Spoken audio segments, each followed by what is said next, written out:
Bom, nós vamos começar o estudo de ondas eletromagnéticas, em especial a luz, né? Nós vamos ver dois fenômenos especiais, a refração da luz e um caso especial que é a reflexão total da luz. A luz branca ela é formada por uma infinidade de radiações monocromáticas. O que é uma radiação monocromática? É uma radiação de uma única cor. Então, o espectro visível ele vai da faixa de frequência desde a cor vermelha até a violeta. Para cada uma dessas frequências do espectro eletromagnético, há uma cor. Eu posso ter a frequência da radiação monocromática vermelha ou da monocromática violeta. Existem várias frequências de violeta, né? A luz branca é a soma de todas essas radiações monocromáticas, por isso que ela é chamada de policromática, então de vários cromos, várias cores. Esse aqui então é o espectro visível ao olho humano. A radiação com frequência menor do que a cor vermelha é chamada de uma radiação infravermelha e o nosso olho não consegue captar. E acima do violeta é a radiação ultravioleta, que o olho humano também não capta. É importante nesse momento a gente falar da refração da luz. Então, o que é a refração? Que fenômeno é esse, né? É quando a luz passa de um meio para outro, envolvendo a mudança de velocidade de propagação. Olha que interessante a visão dessa figura, né? Eu vejo o canudinho aqui, parece que o canudinho está quebrado, mas ele não está quebrado, a gente sabe disso, né? Agora, por que a luz está sofrendo refração? Então, eu tenho que compreender que a luz que eu enxergo é a luz que o canudinho recebeu de uma fonte primária, como, por exemplo, uma lâmpada acesa, a luz do sol, ele reflete essa luz até os meus olhos. Então, na parte de cima, a luz foi refletida pelo canudinho, atravessou o ar, atravessou o vidro do copo, foi até o ar e chegou até os meus olhos. Na parte de baixo, a luz foi refletida pelo canudinho, né? Atravessou a água, o vidro e o ar e veio até os meus olhos. Então, há uma mudança de meio de propagação. E essa mudança no meio de propagação faz com que a velocidade da luz mude, né? A maior velocidade que a luz pode alcançar é no vácuo. É uma velocidade tão grande que eu considero ela uma constante. Essa constante eu vou falar que é 300 mil quilômetros por segundo. Em qualquer outro meio, a velocidade da luz é menor do que 300 mil quilômetros por segundo. E mudar de meio implica mudança de velocidade. É muito importante a gente entender uma grandeza chamada índice de refração absoluto de um meio, que nós vamos representar pela letra N, né? Ou também chamado de refringência. Como é que eu defino esse índice de refração? É uma razão, é uma divisão entre C, que é aquele número que nós acabamos de ver, 300 mil quilômetros por segundo, sobre V, que é a velocidade da luz no meio onde ela se encontra. Nós temos aqui uma tabela com vários materiais e com seus respectivos índices de refração.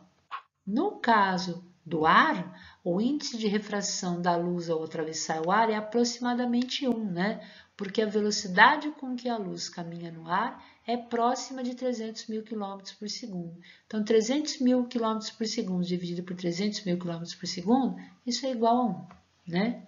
Bom, essa figura é uma figura muito importante, né? Quando a luz sai de um meio 1 e se propaga para um meio 2, ou seja, um meio que tinha um índice de refração 1 e vai para um índice que tem um meio que tem índice de refração 2, o raio de luz que incide na superfície de separação entre os meios forma com a reta pontilhada normal um ângulo I. Esse raio atravessa para o meio 2 e forma com a normal um ângulo que nós chamamos. Quem que é esse índice de refração do meio 2 em relação ao meio 1? Nós chamamos de índice de refração relativo, né? Isso é N2 dividido por N1.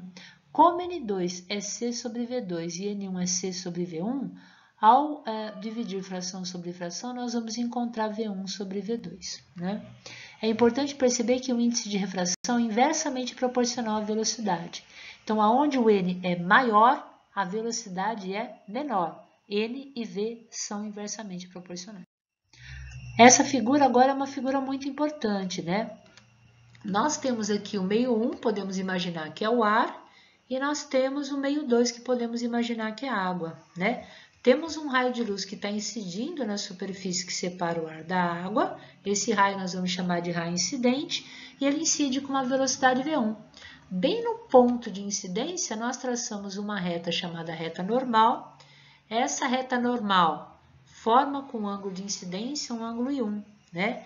O raio que atravessa a superfície nós vamos chamar de raio refratado, e a luz se propaga nesse meio com uma velocidade V2, e o ângulo internormal e o raio refratado nós vamos chamar de ângulo R.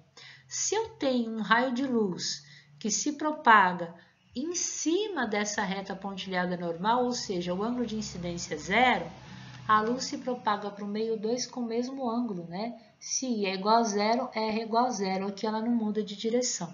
Então, é importante a gente observar que a refração ela pode ser acompanhada ou não pelo desvio da trajetória, ou seja, depende do ângulo de incidência.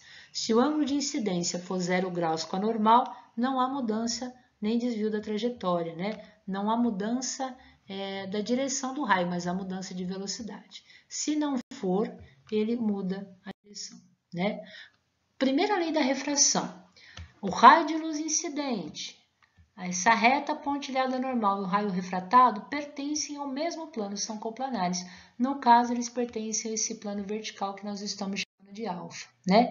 Segunda lei, né? A segunda lei vai relacionar os dois ângulos, ângulo de incidência e o ângulo de refração, com o índice de refração do meio 1 e o índice de refração do meio 2, né? Então, eu tenho N1 seno de I é igual a N2 seno de R, né? Se eu passar o N1 para o outro lado dividindo e o seno de R para o primeiro membro dividindo, eu vou ter que N2 está para N1, assim como o seno de I está para seno de R. E é importante observar que I é diretamente proporcional à velocidade de propagação da luz no meio 1. E R é diretamente proporcional à velocidade de propagação no meio 2. Então, I e V1 são proporcionais, R e V2 são proporcionais, mas ambos são inversamente proporcionais aos índices de refração. Tudo bem? Bom, aqui nós vamos ver dois slides interessantes, né? O primeiro diz que quando a luz vai de um meio menos refringente, exemplo ar, para um mais refringente como água, o raio de luz refratado se aproxima da normal. Então, olha que interessante, o ângulo e a velocidade na água diminuem porque o índice de refração aumentou. Então, olha lá, a velocidade e o índice de refração são inversamente proporcionais. A luz, ao passar de um meio mais refringente para um meio menos refringente, ela se afasta da normal. Vamos olhar essa figura, então, com bastante cuidado, né? A gente está percebendo que no meio A, a gente pode imaginar que o meio A é um vidro, por exemplo, que tem um índice de refração maior do que o índice de refração no meio B. Então, a luz se propaga com uma velocidade no meio A. Ao atravessar para o meio B, a gente percebe que o ângulo do raio de luz refratado com a normal aumenta. Como o ângulo é proporcional à velocidade, indica que a velocidade no meio B aumenta. Por quê? Por que a velocidade aumentou? Porque o índice de refração nesse meio é menor. Ele é um meio menos refringente do que o anterior.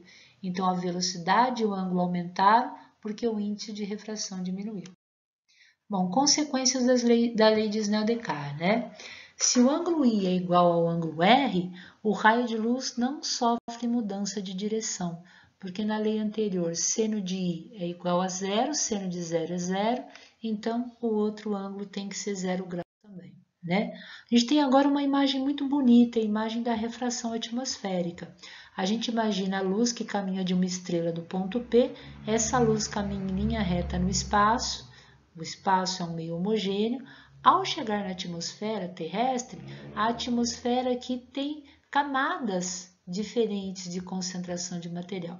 Então, a luz começa a mudar a sua direção. Quando esse raio de luz chega até o observador não vê o raio fazendo curva, né? Então, a luz chega para ele como se estivesse vindo de um ponto em linha reta até os seus olhos. Então, eu prolongo esse raio que chegou em linha reta e a posição onde ele vai enxergar essa estrela é uma posição aparente, não é a posição verdadeira onde essa estrela está. A mesma coisa acontece aqui nessa imagem, né? Só para a gente ter uma noção, eu tenho uma estrela real, o raio de luz caminha no espaço em linha reta, ao chegar na atmosfera terrestre muda de velocidade, muda de direção. A pessoa que está na Terra imagina ou vê, enxerga esse raio como se ele tivesse vindo do espaço, mas sem fazer curva. Então ele não vê a posição real da estrela, ele vê a posição aparente. Isso acontece no pôr do sol, né? Quando a gente está vendo essa imagem do sol, na realidade a gente está vendo uma imagem aparente do sol, o sol já se pôs, né? Então, pelo fato da luz vir e sofrer refração na atmosfera, eu estou vendo aquilo que eu estou vendo, não é mais a posição verdadeira do sol. E tem um fenômeno muito importante chamado reflexão total, no qual a gente vai estudar um caso especial da refração da luz. A gente vai imaginar dois meios, meio 1 ar, meio 2, por exemplo, água. Então, o meio 2 é mais refringente que o meio 1. Um raio incidente que forma com a reta normal um ângulo de incidência aí, né? E como o meio 1 é um meio menos refringente, né? Então a velocidade é maior no ar. Aqui nós vamos perceber que a reta se afasta da normal e o raio é refratado com ângulo R. Se eu jogar agora um raio incidente que tem um ângulo maior do que aquele que eu representei pela reta preta, um ângulo maior, eu percebo que o raio refratado tem que formar um ângulo maior do que o original preto, né? E isso, dessa forma, se eu fizer um raio amarelo e incidir com um ângulo maior ainda do que o vermelho, o amarelo tem que refratar com um ângulo maior. O maior ângulo que o amarelo pode atravessar a superfície é quando ele forma 90 graus com a normal. É o ângulo máximo do raio refratado, né? Qualquer outro raio que agora eu jogar, o branquinho, por exemplo, né? Chega na superfície, ele tem que refratar com um ângulo maior que o amarelo, mas se é maior que o amarelo, ele volta para a superfície original, né? E aí significa o quê? Esse ângulo que o raio amarelinho está formando com a normal é o máximo ângulo em que ocorre refração. Qualquer ângulo maior do que ele, a luz vai voltar para o mesmo meio de propagação original, né? E aí esse fenômeno a gente chama de reflexão total. A gente só tem que observar que esse fenômeno só ocorre quando a luz vai do meio mais refringente para o meio menos refringente. Eu vou pensar do meio mais denso para o meio menos denso, né? Como é que eu determino esse ângulo limite, né? Então, quando eu joguei a luz no ângulo máximo, é quando o raio refratado formou 90 graus com a normal. Se eu usar a lei de Snell-Descartes, N1 seno de L igual a N2 seno de 90, como seno de 90 é 1, eu tenho que o seno desse ângulo limite aqui é o N2, ou seja, para onde a luz foi, sobre N1, né? O índice de refração da onde a luz veio, né? Bom, esse fenômeno da reflexão total é muito usado aqui nas fibras ópticas, né? Então, dependendo do ângulo em que a luz incide na superfície, ele pode atravessar esse material que compõe a fibra óptica, que é um material transparente. Então, para certos ângulos, esse raio de luz atravessa. Mas para um ângulo especial, que é o ângulo limite, se eu fizer incidir com um ângulo maior que o ângulo limite, a luz vai sofrer reflexões sucessivas dentro desse material transparente. É o que está sendo mostrado nessa figura acima e nessa figura aqui, onde eu tenho o raio luminoso 1 e raio luminoso 2, ambos jogados, se eu traçar normal, com um ângulo maior do que o ângulo limite, e aí a luz vai ficar sofrendo reflexões sucessivas dentro desse material, que é um material transparente. Aqui nós temos um desenho da fibra óptica, é um fio transparente, mas a luz vai sofrendo reflexões totais e só sai na extremidade da fibra, né? Tem um outro exemplo também para a gente entender a questão da reflexão total, que é o caso dos diamantes, né? Então, nós temos aqui raios de luz, né, incidindo na superfície do diamante, né? Se ele incidir com um ângulo de incidência menor do que 24 graus, a maior parte da luz é refratada, né? Agora, maior do que 24 graus, a luz ela vai sofrer reflexões totais internas, né? Isso tem a ver também com a forma como esse diamante é lapidado. Espero que vocês tenham entendido, que vocês tenham gostado, e a gente vai para o próximo bloco, que é o bloco 3.